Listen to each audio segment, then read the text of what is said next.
National Guardsmen may be patrolling the National Mall and elsewhere in D.C. next week without pay.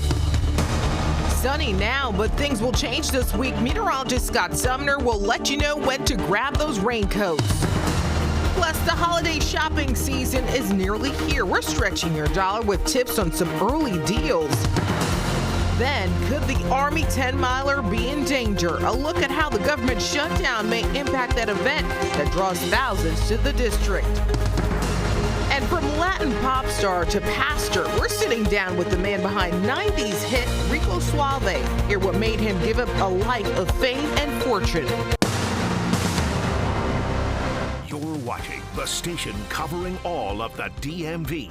This is DC News Now.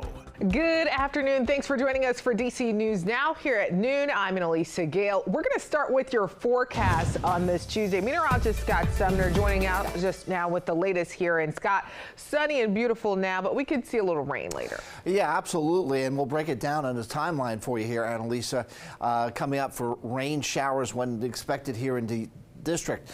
76 degrees, mostly cloudy skies. You see a little bit of shake to the camera here. A little bit of a breeze this afternoon. We could see winds getting up to around that 20 or 25 mile an hour speed as a cold front approaches from the west. And so that's what we have outside right now. Not as pretty a picture as what we were yesterday at this time, but needless to say, we need some welcome rain in here, and we're getting that later today. There it is, back off towards Pittsburgh, up towards Detroit, Buffalo, seeing some steady to moderate rain, and that extends all the way down through West Virginia into Lexington, Kentucky, and even down towards Nashville, Tennessee. So with that being said, here are your rain chances over the next 12 hours. Not at 1, not at 3, not at 5, not really maybe at 7. That's kind of borderline, but certainly by 9, 11, and 1 o'clock in the morning, that's when we should see the rain here in the district. Now, it'll come in a little earlier for places out towards the west, like Garrett County, Allegheny County, but for the district anyway, it looks like that rain's going to hold off until this evening. So your hour-by-hour forecast take you from 2 to 3 to 4. We're looking at partly cloudy to breezy conditions each of those hours, with temperatures hovering in the upper 70s to around 80 degrees. And the headlines here, this is the last warm day this week. We've got the rain tonight into Wednesday morning. Cooler temperatures are coming, and even cold enough for some possible frost in places for Wednesday and Thursday nights. We'll talk more about this and show you that full 7-day forecast coming up in a bit. Annalisa. All right, Scott, thank you. And taking a live look at Capitol Hill now this afternoon, yesterday's talks to reopen the government now stalling again, as today marks 1 week since the government shutdown began. And with the Trump administration threatening federal layoffs soon, many are wondering how long this could all drag on here. DC News Now's Rashad Hudson has the latest. We're starting to see some impact of the government shutdown. Yesterday, for several hours, there were no air traffic controllers at Hollywood Burbank Airport. California Governor Gavin Newsom blamed this on the shutdown. The motion is not agreed to. The Senate met Monday evening to vote once again on Democratic and Republican bills to end the government shutdown, but neither proposal passed. The Democrats are the ones that started this. The White House warns of mass firings of federal workers if the shutdown continues. Layoffs are going to be an unfortunate consequence of that. Democrats are holding firm, demanding extensions of the Affordable Care Act tax credits set to expire at the end of the year and roll back Medicaid cuts. Yeah, Donald Trump is refusing to restore the funding for the health care of Americans. We're ready to work with Republicans to reopen the government. Republicans say the government must reopen first through a short-term funding bill before any negotiations can start. And I'm wondering just what exactly Democrats think they're gaining from all of this. Transportation Secretary Sean Duffy warned air service to some communities could be impacted. This is having great impact, great concern, great stress on our system at a time when we're trying to reduce the stress.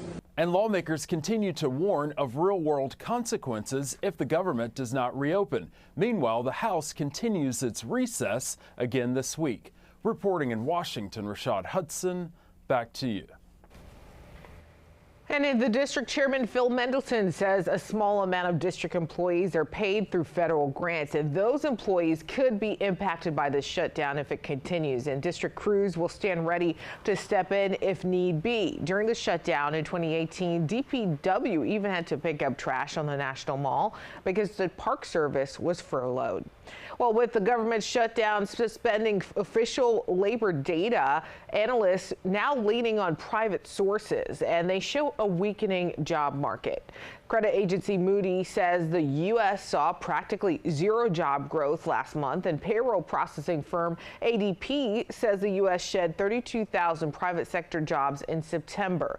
Economists say smaller companies are getting hit hardest by the tariffs and restrictive immigration policies.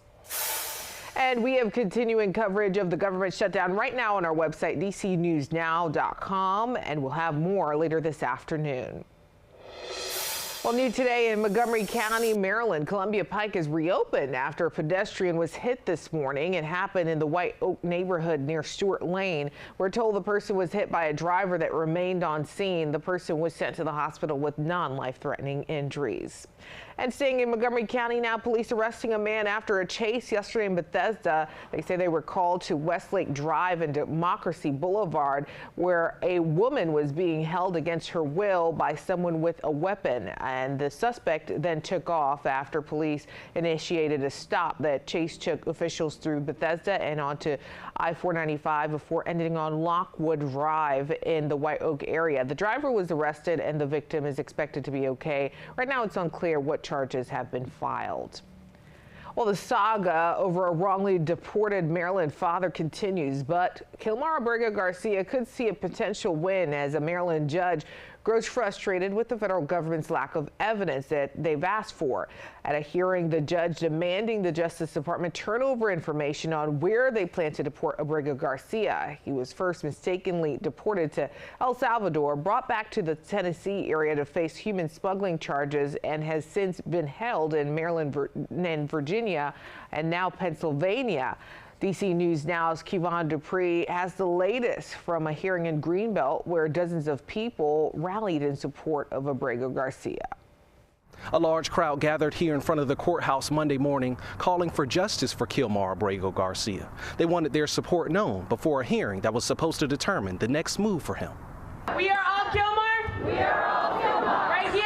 Right here. Right now. Right now. And always. And always.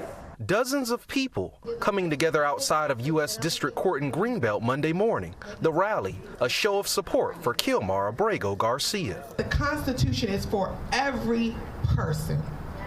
Yes. You don't get to pick and choose who has due process. No. And that is what they're trying to do. For nearly an hour, the crowd was outside the courthouse entrance. I'm here in support of actual justice, for this man, that he get actual due process. Then everyone moved inside for a court hearing. Prosecutors said they were looking to deport Abrego Garcia to Eswatini, a small country in southern Africa. When the judge asked if they had contacted the Eswatini government about the proposal, there was no answer. For the umpteenth time, just as they've been doing since March, the government deployed its now very familiar strategy of sending lawyers into court who don't know anything at all. Simon Sandoval Moschenberg, who represents Abrego Garcia, says his client has agreed to be sent to Costa Rica. He claims prosecutors don't want to do that because they're trying to punish Abrego Garcia. The decision to try to send Mr. Abrego Garcia across the Atlantic Ocean to seemingly random African countries when he's already received an offer of refugee status in Costa Rica is purely punitive. The judge has given the prosecution until Wednesday to show proof that the removal process to Eswatini has begun. An evidentiary hearing is scheduled for 11 o'clock on Friday. In Greenbelt, I'm Kevon Dupree, DC News Now. Kevon, thank you. And taking a live look now at the White House, where Canadian Prime Minister Mark Carney will meet with President Trump. This comes as the tariff battle causing economic issues now for both countries. Today's meeting is also expected to talk about the renewal of the U.S.-Mexico-Canada agreement. And happening now, U.S. Attorney General Pam Bondi testifying in front of Senate Judiciary Committee there. Bondi facing questions over political pressure from President Donald Trump. Lawmakers lawmakers are asking questions related to the deployment of troops to U.S. cities, including Chicago. The National Guard is on the way right now as we speak. Oh, and by the way, so is Director Patel and Deputy Attorney General Todd Blanche. You're sitting here grilling me, and they're on their way to Chicago to keep your state safe. The testimony before the Senate Judiciary Committee comes just ahead of former FBI Director James Comey's first court appearance following an indictment. Today marks the 2-year anniversary now of Hamas's attack on Israel. Over 1,200 people were killed. Another 250 were taken hostage. That attack leading to the invasion of Gaza with more than 67,000 Palestinians killed. This anniversary comes as peace talks are underway in Egypt. We'll have more on this story coming up at 4 here on DC News Now. Also, still to come here on DC News Now at noon, we're stretching your dollar as major retailers roll out early holiday discounts of big ticket items so you can score good deals on.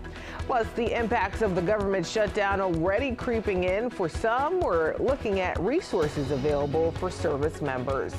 And from Latin pop star to pastor, the man behind 90s hit Rico Suave, telling us why he gave up the fame for a quiet life in Kentucky. A live look outside at Reagan National here at 12:11. Clear and sunny right now, but we could see a little rain later this afternoon. Meteorologist Scott Sumner was back with more on that. Stay with us.